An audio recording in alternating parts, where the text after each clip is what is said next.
लेकिन आज जो हालात पेश आए हैं, आप अंदाजा कर सकते हैं। दहशत का लफ्ज हमारे साथ जो जोड़ा गया है, आतंक का लफ्ज या टेरर का लफ्ज जो जोड़ा गया है, चंद लोगों के अमाल हो सकते हैं, ये इस्लाम का हिस्सा नहीं हो सकता।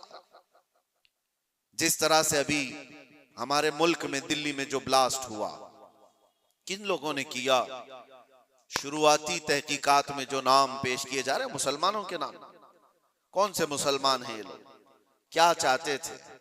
और इससे हासिल किसका फायदा हुआ? मुझे कोई भी सेंस रखने वाला मुसलमान हो, कोई भी बताए। ये बात इसलिए मैं अर्ज कर रहा हूं कि आज बहुत सारे नौजवान जज्बाती हो गए और कुछ लोगों की वजह से, यानी कुफार और मुशरिकीन की तकालीफ की वजह से वो सोचते हैं ऐसे कदम उठा लेना चाहिए। मैं उनसे कहता हूं, एक बात याद रखना, एक्सट्रीमिज्म, शिद्दत पसंदी, दूसरी शिद्दत पसंदी को जन्म देती है। ऐसा नहीं कि तुम तशद्दुद करोगे तो सामने वाला तशद्दुद नहीं करेगा।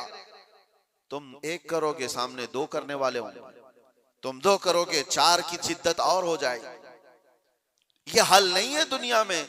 जिन नौजवानों ने ये रास्ता इख्तियार किया, अगर मेरी बात वो सुनते हैं तो तवज्जो चाहता हूं, किसका भला किया है इन जमातों ने? इस तरह के कत्ल गारत से, इस तरह के ब्लास्ट से किसका भला किया है? उम्मत का, इस्लाम का, मुसलमानों का, मुल्क का, किसका? किसी का नहीं। ना हक रास्ते में चलने वालों की जानों को लेना। कुरान कहता है, मन कतल नफ्सन बिगैरि नफ्सिन औ फसादिन फिल अर्द फकअन्नमा कतल अन्नास जमीआ। जिसने ना हक एक जान को कत्ल किया है, उसने पूरी इंसानियत को कत्ल किया। छठे पारे में रब ताला फरमाता है, उसने पूरी दुनिया का कत्ल किया है। लोग क्या समझते हैं, ये ब्लास्ट कर लेना, किसी भी इलाके में जाकर के बारूद से उड़ा दिया जाना, इसको जिहाद से ताबीर करते हो? जिहाद की वो जो आला और पाकीज़ा सूरत है उसको मस्ख करते हैं, उसको लोगों के दरमियान बुरी शक्ल पेश करने के लिए। मैंने तो कभी आज तक ये महसूस भी नहीं किया। इराक के भी बहुत सारे सफर किए। चंद सालों पहले पूरी दुनिया में ISIS ने अपनी दहशत पैदा करके रखी थी। क्या थी ये जमात? कभी भी करीब से देखने वाला और पढ़ने वाला समझ सकता था, इस्लाम की बूबास भी इन्हें नहीं लगी। जो 12 साल की, 13 साल की लड़कियों को इराक की मंडियों में ले जाकर के बेचते हो, छोटी लड़कियों को, वहां के हालात हमें पता है, और उनकी तरबियत ऐसे करना, पूरा पेट्रोल की चोरी करना, दुनिया में बेचना, और ये कत्ल गारत और ये जो फसाद मचाया था, इस फसाद का नाम इस्लाम हो ही नहीं सकता। और इसीलिए मैंने सबसे पहले आयत क्या पढ़ी, वला तुफसिदू फिल अर्दि बअद इस्लाहिहा। रब ताला फरमाता है, इस पूरी जमीन पर कहीं फसाद मत मचाओ इसकी इस्लाह किए जाने के बाद। अरे मियां, यहां कचरा डालने की इजाजत नहीं है, तुम खून बहाने की बात करते हो। हाँ, मोहम्मद अरबी सल्लल्लाहु तआला अलैहि वसल्लम का वफादार जो होगा, अरे शेर तो मैदानों में लड़े जाते हैं, मुकाबला होगा तो मैदानों में मुकाबला होता है। यूं नहीं होता कि ना हक कोई भी रास्ता चलने वाले की जान ले ली जाए और उसको कहा जाए कि ये जिहाद है, ये जंग है, ये बदला है, ये इंतकाम है। हरगिज नहीं। मैं सख्त मजम्मत करता हूं ऐसे तमाम गतिविधियों का। कोई भी नौजवान इस तरह की हरकतों में मुलव्विस होता है तो जानते हैं इसका नुकसान कितना लंबा होता है, कितना लंबा नुकसान होता है। उन जालिमों ने जो कुछ भी किया, चंद महीनों पहले कश्मीर में जो हुआ था, पहलगाम में चुन चुन करके जिन लोगों को मार दिया गया था, वो जो सैरो सियाहत के लिए गए थे, वो किसके दुश्मन थे? किसके दुश्मन थे? जिनको उन्होंने पकड़ पकड़ करके नाम पूछ करके मारा, वो किसके दुश्मन थे? क्या इस्लाम के दुश्मन थे, मुसलमानों के दुश्मन थे, या तुम्हारे कुरान हदीस किसी की दुश्मनी की थी जिनको पकड़ के मारा गया? क्या इस्लाम में इस बात की इजाजत है कि कहीं पर भी कोई घूमने आए और उसको मार दिया जाए? उन जालिम कुत्तों ने जिन लोगों को मारा, उसके बाद जो दहशत फैलाने की कोशिश की, उसका असर क्या होता है दुनिया में और दूसरी जगहों पर? गैर मुस्लिमों के पास यही मैसेज जाता है कि ये इस तरह तन्हा पाकर कहीं पे भी कत्ल कर सकते हैं। पूरे मुसलमानों को उन्होंने खतरे में डाला। आज जो हुआ इसका भी असर वही होगा जो 9/11 के बाद हुआ था।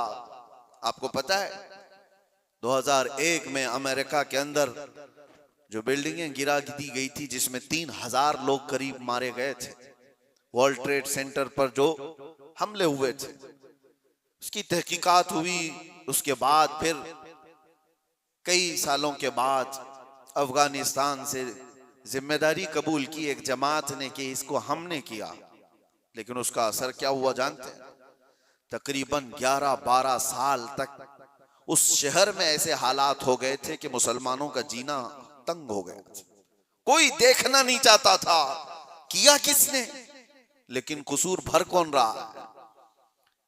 इसलिए मेरे अजीजों, कोई एक नौजवान अगर ऐसी हरकत करता है, अभी जैसे तहकीकात में ये बात आती है कि ये डॉक्टर पेशे से ताल्लुक रखने वाले लोग थे, शुरुआती तहकीकात ये बता रही है कितना अजीम पेशा था जिसको इख्तियार किया गया। ये बातें मैं इसलिए कह रहा हूं कि बहुत सारी जगहों पर हो सकता है कि पॉलिटिकल बनाया गया हुआ कई जगहों पर होता है, लेकिन मैं ये जानता हूं ये चीजें जो ये हरकतें हुई हैं, रियल कुछ लोग इसमें मुलव्विस होते हैं, क्योंकि जेलों में मैंने देखा है पुलिस एटीएस सबको यूं ही उठा करके नहीं भर देती, इनके हालात होते हैं, हमने खुद देखा है, इनसे बात भी किया है।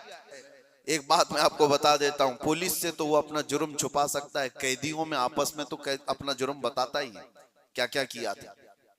हमें पता है क्या क्या प्लानिंग किए जाते थे। पहले हम भी यही समझते थे कि ये सारा का सारा फेक होता है, मुसलमानों को फंसाने के लिए किया जाता है। नहीं, सब फेक नहीं होता, कुछ मुलव्विस होते हैं, प्लानिंग में इस तरह के शरीक होते हैं। अब मैं नहीं जानता कि वो किस तरह के मुसलमान हैं जो इन चीजों में मुलव्विस हो जाते हैं, उनको कौन डाइवर्ट करता है, कौन फंडिंग करता है। ये सब हुकूमत के और डिपार्टमेंट के काम है कि इन लोगों को अमन को नुकसान पहुंचाने वाली ऐसी हर चीज को वो रोकें। इसका असर अब क्या होगा? क्या हमारे बच्चे जो डॉक्टर बनना चाहते हैं वो किसी भी कॉलेज या यूनिवर्सिटी में जाएं तो क्या उनको शक की नजर से नहीं देखा जाएगा? ये भी डॉक्टर बनकर के कहीं ऐसा ब्लास्ट तो नहीं करना चाहता है? उन जालिम कुत्तों ने अपनी हरकतों से कितने बच्चों की जिंदगी को दांव पे लगाया है, और फायदा किसका किया है? किसका फायदा किया? मैं महसूस करता हूं मेरे अजीजों, ये अगर इस्लाम का नाम लेकर के या बदला लेने की बात करके इस तरह की हरकत करते हैं तो आपको अंदाजा है कल अगर उस इलाके में मैं होता या आप भी होते तो भी उड़ गए होते ना, मर गए होते हैं। उन्होंने किसी को नहीं देखा है कि चलने वाला कौन है, क्या है। क्या यही इस्लामी जंगों का निजाम है? क्या ये रसूलुल्लाह सल्लल्लाहु तआला अलैहि वसल्लम की तालीमात का कोई एक हिस्सा है? सुनो, मेरे आका सल्लल्लाहु तआला अलैहि वसल्लम प्रॉपर जंग में भी जब भेजते थे तब भी सहाबा को फरमाते थे रास्ता चलते हुए कोई बैठा हुआ आदमी हो तो उसकी तरफ तलवार नहीं उठाना।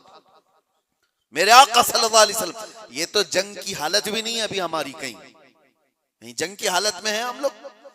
जंग की हालत में नहीं, प्रॉपर जंग जहां हो रही होती वहां के लिए भी मेरे आका फरमाते कि वहां के बूढ़ों के साथ कोई बदतमीजी ना हो, औरतों के साथ लड़ाई ना हो, हामिला औरत है तो उसको छुआ ना जाए, उनको कैदी नहीं बनाया जाए। और ये तो छोड़े, नबी पाक सल्लल्लाहु अलैहि वसल्लम अपने सहाबा को जब भेजते तो ये भी तालीम देते कि जिस इलाके में जा रहे हो उनकी जो भी इबादत गाह है, इबादत गाह को तोड़ फोड़ नहीं करोगे, वहां के दरख्तों के पत्ते नहीं उखाड़ोगे, जो तुमको मारने की कोशिश किया उसके साथ तुम्हारी लड़ाई होगी। ये निजाम था। और यहां बैठे बैठे किसी को उड़ा देना, इस्लाम से कोई, मेरी इन बातों को कुछ लोगों तक मुझे पता है पहुंचती होंगी और वो शिद्दत पसंदी में कहते हैं कि शायद ये भी यहाँ की मसलहत पसंदी और हिकमत पसंदी के एतबार से बात कर रहे होंगे। हमको ये सारी मसलहत पसंदी की जरूरत भी नहीं, हम किसी की जी हुजूरी करने के लिए बात नहीं कर रहे हैं। हम बात इसलिए कर रहे हैं कि मेरे दीन पर जब कभी धब्बा लगने की सूरत आए तो हम चीख करके बोलेंगे, चाहे वो हमारे अंदर मौजूद कोई मुनाफिक हो उसको भी पकड़ करके हम बेनकाब करेंगे कि इसका ताल्लुक मेरे मुस्तफा की जात से हो ही नहीं सकता। इसलिए हमें बोलना जरूरी है, चाहे वो इस्लामी नाम से कोई मुल्क भी हो, पाकिस्तान, अफगानिस्तान, इराक, शाम, कहीं पर भी पनपने वाले, हम सबसे पहले टटोल करके देखेंगे। तुम्हारे चेहरे को देखकर, तुम्हारी दाढ़ी को देखकर, तुम्हारे जुब्बे कुब्बे को देखकर, तुम्हारे निजाम हुकूमत को देखकर हम ये नहीं समझ लेंगे कि ये खलीफा आ गया है, ये इस्लाम का बोलबाला आ गया है। सबसे पहले हम टटोल करके देखेंगे कि इसकी सीरत सिद्दीक़ अकबर से मिलती है या नहीं, फारूक आजम से मिलती है या नहीं, उस्मान और अली से मिलती है या नहीं, इसकी तालीमात में मेरे मुस्तफा का इश्क झलकता है या नहीं। अगर नहीं झलकता, हम अपनी ठोकर पर उसको रखते हैं, चाहे वो कितनी ऊंची पगड़ी पहनता हो। हाँ, अगर मेरे मुस्तफा का वफादार है तो किसान का बच्चा भी हो तो हमारे सर का ताज। मेरे अजीजों, बस मैं ये बात इसलिए अर्ज कर रहा हूं कि लोगों ने जो शक्ल बिगाड़ने के लिए कोशिशें की हैं, आप सबकी भी जिम्मेदारी है। आप जानते हो, मैंने कैद की हालत में देखा था कुछ वो लोग जो सिर्फ और सिर्फ सोशल मीडिया पर ऐसे एक्टिव थे कि उनको सारी खबरें मालूम थी, कहां क्या क्या हो रहा है। मतलब दूसरे मुल्कों में जो ये टेरर एक्टिविटीज हो रही हैं, सारी चीजें, और वो बंद भी हैं, कैद भी हैं, बहुत सारे ऐसी सारी चीजें मैंने देखा। तो इन चीजों में तुम्हें किसने हुक्म दिया है? अल्लाह ने, रसूलुल्लाह ने, कि तुम ये सारी चीजें करते रहो। नौजवानों, सोशल मीडिया तुम्हारे हाथ में है तो इसका इस्तेमाल भी सही अंदाज से करो, सही तरीकों से करो। जबरदस्ती ऐसे स्टेटस लगाना जो किसी दूसरे के अंदर दहशत पैदा करे, डर का माहौल पैदा करे, हराम है। एक स्टेटस की बात कर रहा हूं। तुम अगर अपनी जात से लोगों को डराते हो तो ये हराम काम कर रहे हो।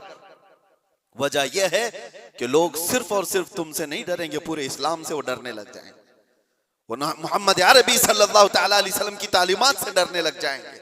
माहौल तो ये पैदा करो कि लोगों ने प्रोपेगेंडा फैलाया था मदीने में, कुफार और मुशरिकीन ने, कि मुसलमान ऐसे होते हैं, वैसे होते हैं। एक औरत आई अबू बकर सिद्दीक रज़ियल्लाहु तआला अन्हु के पास, यहूदी औरत, कहा मुझे बहुत डर लगता है। डर किसने पैदा किया था? मुसलमानों ने नहीं, कुफार और मुशरिकीन ने प्रोपेगेंडा फैलाया था। यहूदी औरत डर के मारे आई सिद्दीक अकबर के पास, कहती है मुझे मदीने में नहीं रहना, यमन जाना है मेरे रिश्तेदारों के पास, मुझे अमन के साथ भेज दिया जाए। हजरत अबू बकर सिद्दीक ने एक ऊंटनी मंगवाई, 2 जवान सहाबा को बुलाया और कहा इस खातून को सही सलामत यमन तक पहुंचा के आओ। औरत बैठ गई, वो सोचती रही ये 2 नौजवानों को मेरे साथ कर दिया गया, पता नहीं रास्ते में ये क्या कर डाले।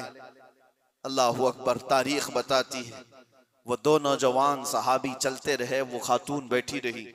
जब जब कोई चौकी आती लोग पूछते कौन है, कहां से है, क्या है। वो नौजवान सिर्फ इतना ही कहते सिद्दीक अकबर की मेहमान है, यमन जा रहे हैं और हम सफीर हैं और इनकी हिफाजत के लिए चल रहे हैं। पूरे यमन तक का रास्ता तय हो गया। वो खातून कहती एक नौजवान भी मेरी तरफ निगाह उठाकर नहीं देखा। सही सलामत पहुंचने के बाद वो खातून अपने रिश्तेदारों को जमा करती है और कहती है मैं तो डर के मारे मदीने से भाग कर आई थी, मुझे खबरें इसी फैलाई गई थी, मुझे डर था, एक दहशत का माहौल था, मैं अपने रिश्तेदारों में आई थी, लेकिन सबसे मैं ये ऐलान करती हूं कि मैं वापस मदीने जा रही हूं, इसलिए कि उससे ज्यादा अमन मुझे और कहीं नहीं लगता जो मेरी इज्जत की हिफाजत करे। ये माहौल पैदा करो नौजवानों, माहौल तो ये पैदा करो कि लोग तुम्हारा इस्तकबाल करें। आज लोग तुम्हें अपने मोहल्ले में घर देने से डरे नहीं कि इनको घर देंगे तो पता नहीं ये क्या कर डालेगा, गंदगी कर डालेगा, घूर घूर करके लोगों को परेशान कर डालेगा। ये तो दहशत पैदा करने वाला माहौल है, क्यों नहीं दिया जाता? डर का माहौल पैदा करने की बजाय अमन का माहौल ऐसा पैदा करें, मोहब्बत का माहौल ऐसा पैदा करो कि लोग तुम्हारा इस्तकबाल करें। आपको पता है 19 साल के मोहम्मद बिन कासिम को हिंदुस्तान में जब वो पहले कदम रखा था, अपने इलाके के इलाके दिए थे और कहा था ऐ नौजवान तू अपनी हुकूमत चला, हम तेरे पीछे चलने को तैयार हैं। अखलाक देखा था, किरदार देखा था, औरतों की हिफाजत करने वाले जवान को देखा था तो दुनिया कदमों में थी। अखलाक वो पैदा करो, दहशत का माहौल नहीं, डर का माहौल नहीं। मैं सख्त तरीन जुमलों से मजम्मत करता हूं इस तरह के हमलों का।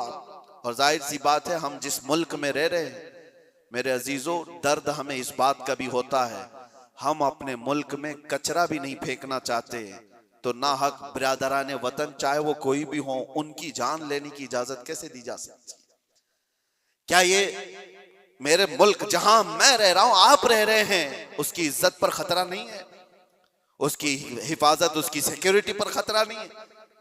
और सिर्फ मुल्क में रहने वालों के अंदर दहशत नहीं पैदा हुई है, पूरी दुनिया में जहां ये मैसेज जाएगा, लोग जो आने वाले होंगे वो डर जाएंगे, पता नहीं इनके यहां ऐसे हालात। तो क्या ये मुल्क की छवि को बर्बाद खराब करने की कोशिश नहीं?